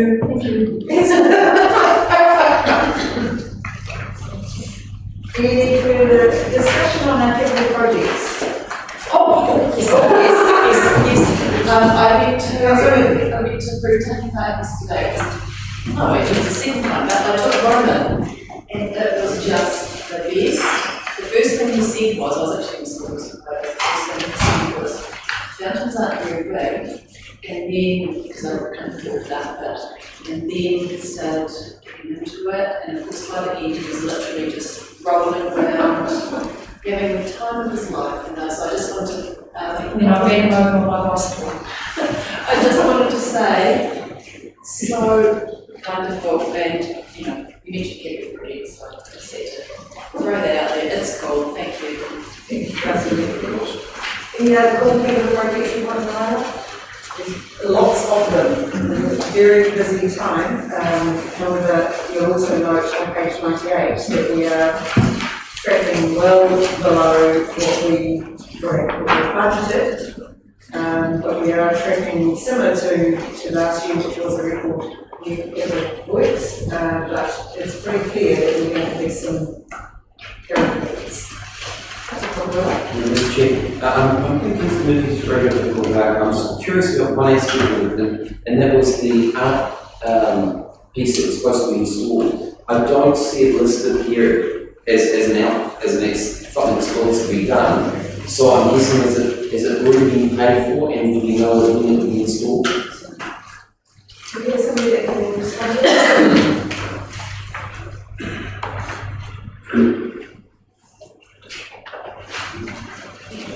You can check on that, because I agree with you, something of interest. There was a sculptural piece commissioned. My understanding was that there was some difficulties in the transportation of it, which it needs to be modified, is my understanding, but we'll get that clarified and passed on to everybody. So, yeah, thanks for the question. Any further discussion? Councillor Holmes. Yes, Your Worship, as you know, I've been watching this quite closely, and comes on, my government now forecasting to carry around about $40 million worth, it's going to be close to $40 million worth of work not completed this year. We're going to run the next year's annual planning process and drop down all the work we've got programmed for next year. I think this is where we need a workshop, because we need to prioritise what actually goes into play for next year, because this work is going to force a bow wave in front of us. And so, if we are getting through the work now, how are we going to get through $140, $150 million worth of work next year? This is the nuts and bolts of our submission process, nuts and bolts of our ratepayers need to know when are these projects going to be completed. Simple things like seal extensions haven't been done, $2.1 million. That should be done. So this is where we need a workshop to make sure we know exactly what's going on before we can then plan, because this aircraft's going to say, oh, we'll address it through the annual plan process. We won't. We won't address the key points of what this is going to need to refocus the council now. Totally refocus. $40 million going next year, already had $6 million for project costs. In fact, 6%. So by not doing this year, pushing forward, get 6% of project costs. So this is what the nuts and bolts. If you want to have a workshop, it's the most pressing thing to have a workshop. Thank you. We are going through an annual plan process. You highlighted yeah, we'll get the flow up again. Through the chair, I absolutely agree. I can say myself, it's the time that the program is way too high. It's beyond our ability to deliver. I've been saying that for many months. But we've had workshop through the annual plan process. We've sat back through the program, we've reprioritised, and we've talked through the draft program, which is about to be released. The capital program, including carry forward from this year. Now, my personal view is I think it will be higher than this number again, because every day we're hearing more problems with projects, getting materials, getting labour, get things done. There's a very telling figure in the next item about the wider sector's ability to complete projects, which is about what Child refers to. It's the toughest environment ever. So while the work we're doing is costing more, the harder to get your work done. So yeah, I agree with Councillor Holtz, the program is too light from our roster, but they're the program between the entrepreneur which we have been working our way through. On the roading side, I know that despite the best efforts, Whangarei was very late finalising the program, and so we couldn't start the work. So that is definitely out of our hands, and that led to a number of the transportation projects which simply couldn't be progressed. Nothing to do with local capacity, that staff was fine, energy to it. piece had to be done first, which wasn't done. Until so that has a knock-on effect for our subsidies, which we again we've allowed for in the draft and but it's a challenge. And so I fully agree with you, but we've gone the process through the plan to have a workshop with the program. So we still adjust it before we adopt the final, but between the drafting and plan, that's the process we go. Thank you, Your Worship. In our LTP discussions and planning, we put a 10-year project line out. And we decided to add $47 million to our roading budget. We seem to be cozied up with a couple of major contractors who tell us we can't supply. So why have we not, which I've been asking for 2.5 years now, why do we not go out and put a plan in front of a group of contractors or another contractor who's prepared to lead a group and put a 10-year plan in front of them and say, would you like to be a part of this? That gives them enough time to plan their future and ensure that they deliver. And then we won't be talking about this problem without sealed roads. I'm still waiting for an answer. And I'm picking that the way things are going, I'll still be waiting for that. I guess my initial response, Councillor Reid, is that we do put a 10-year plan in front of the whole project community through our long-term plan, and we have contractual, we have procurement policy and the contractual processes that we go through, and that is the opportunity for people to make bids to do the work that we plan for, but there's obviously constraints as well. So that's my response, but it's probably a better response. Possibly shed a little more light on it. Before they can actually bid for work with the council, they have to be an approved contractor. And that is where we're falling down, because we are not doing it. Through you, Madam Chair. So, Mr. Weston and Councillor Martin meet with contractors every few months, every couple of months, I think. And they get heads up with the program at that point, and they're part of the contractors federation or the group we meet with, so there is visibility there. And in terms of the approved contractor, you have to meet the health and safety requirements to be an approved contractor. I think that's pretty much the only thing, and obviously we don't want people who can't meet health and safety requirements. So we can help them through that if they haven't got it all, but that's the main thing. So if you have got a contractor that was struggling to become an approved contractor, let me know, we'll give them some support, and if they can do it, then we can get them on board. I don't think he's actually being approached at this stage. I know Calvin has his hand up as well. I'll just go to Calvin. Through the chair, I was just going to reinforce the point that Rob just made. The confirmed 3-year capital works program for transport is provided to CCNZ with quarterly updates at those meetings that Simon facilitates. That's for the entire region. We are in the process at the moment of putting out 3-year blocks of work in a number of these areas.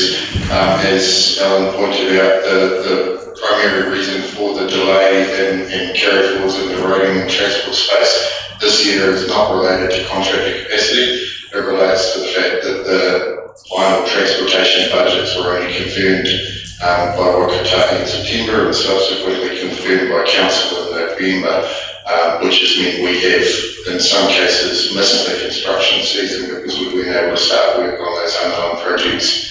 But as Rob said, more than happy to assist contractors through the process. That gives them the ability to work for council, and then we advertise all our tenders through the tender win process, which is available on the open market for tenders. Thank you, Phil. Councillor, I see, but I would Councillor question and contribute. Thank you, Your Worship. A couple of questions for Alan. Am I right in thinking the seal extension program was not relying on any subsidy from Whangarei? Through the chair, some government putting, Kelvin, you able to respond to that one? I see you, Carol, you can put your hand down, I see you. Kelvin, you able to respond to that? Sorry, I struggled to hear that question. Can that be repeated? Am I right in thinking that the seal extension program doesn't require any subsidy from Whangarei? So through the chair, I believe when we were questioning on this at infrastructure, the seal extension program came to council late in November. The reason that confirmation of that was deferred because it requires the same resources to confirm as did the entire 3-year funding outcomes program, and the decision was made that the priority for those resources needed to be on confirming the 3-year program and getting that to council as soon as possible, so that we didn't have any further impacts and carry forwards. So the program that we have now approved is a 3-year program, and the team are working on designs with a couple of those small subsidised programs to be done, sites to be done this year, with the balance to be done over year 2 and 3 of this LTP cycle. Okay, so follow-up question, thank you, Your Worship. So what we've got is a situation where we knew we had the money, we were waiting to prioritise things, in the meantime nothing got done. And I guess the follow-up question to that would be, we've now received funding for all these projects, but we've missed the window for this season. So have we got contracts and tender documents out so that next window when it rolls around, we've got the money, it's in place, we know what the subsidy is for, we are ready to go? Through the chair, in response to that question, the short answer is yes. With all of those subsidised, unsubsidised seal extension sites, the first part of the process is the consultation with the immediate landowners and reaching that 80% agreement on the contribution. That process is underway for several of those sites in parallel at the moment, and as documented in the paper, it is a case of first road to sign up as the first road to progress. We do not progress with detailed designs until we have that sign up, because obviously we need to make sure that the road is going to go ahead. But the planning for not only the unsubsidised seal extensions, but a number of those other projects that have been deferred and carried forward through to next year is that while we may not be doing the physical works, we've brought forward a lot of the design and planning works with the intent that all of these are tendered early and out to the market early, so that the 2022-23 construction season and 23-24 construction season are fully ready to go at the start of those seasons.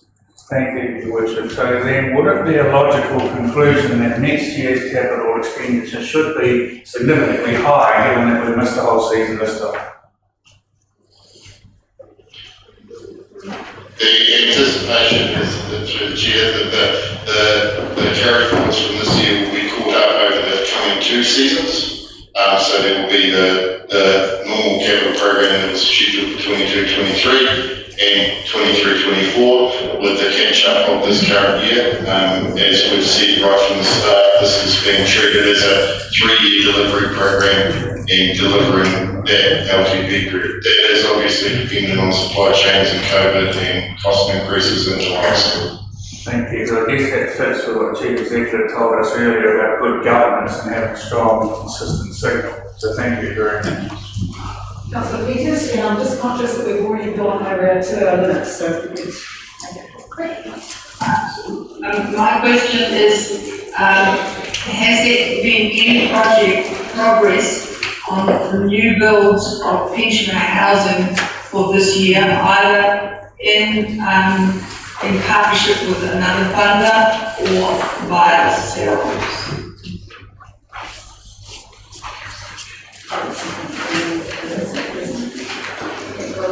Through you, Madam Chair, I'm assuming Councillor Peters is referring to the capital, Sandra's doing here. She's probably in a good position to answer tonight. Thanks, Sandra.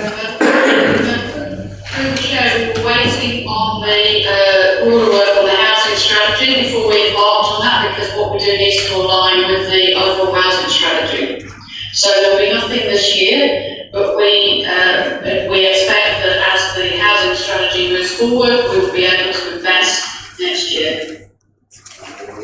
Right, so are you talking about the annual plan for next year?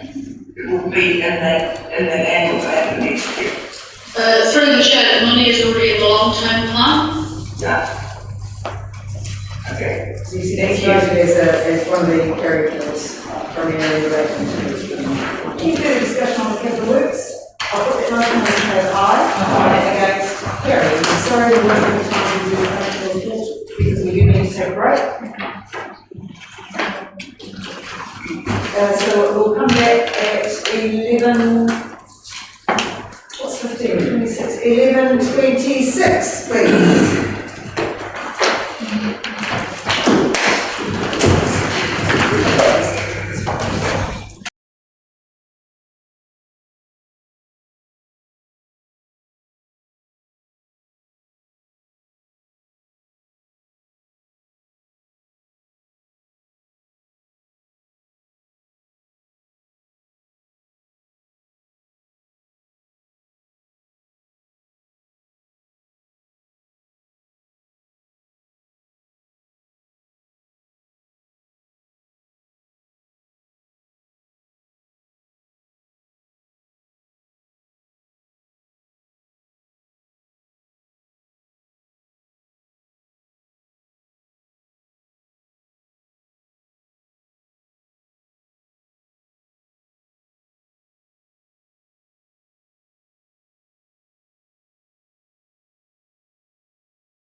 everybody?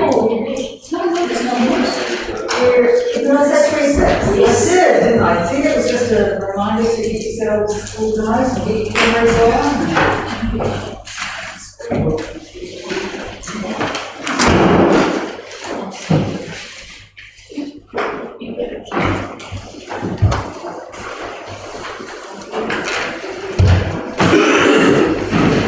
Councillors, are there any features if you would mind doing this by unanimous, please? We'll make it start.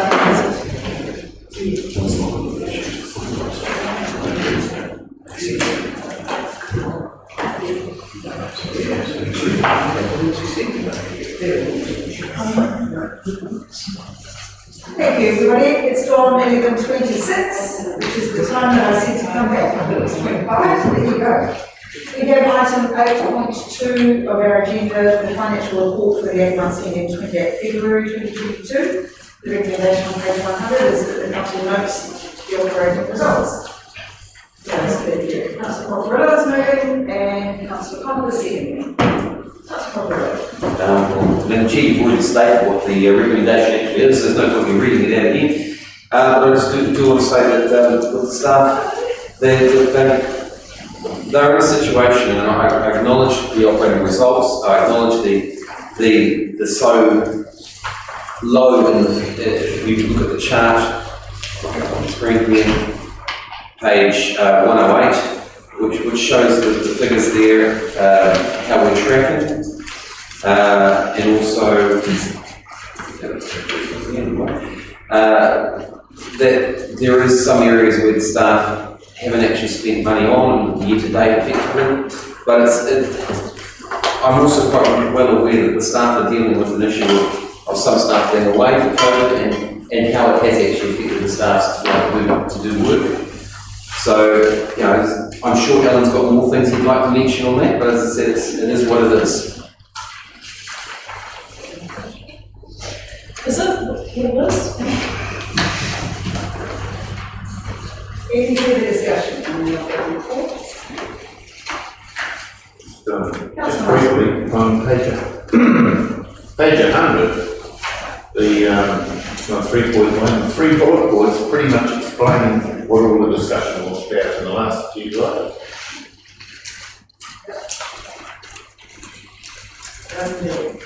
Gosh, we could have done this before we get there. Councillor Boomer.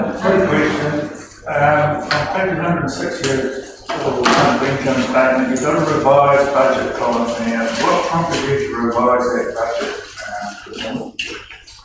Through the chair, every year, once we know what the capex program is based on the carry forwards, we issue a revised budget because of the subsidy impacts on those.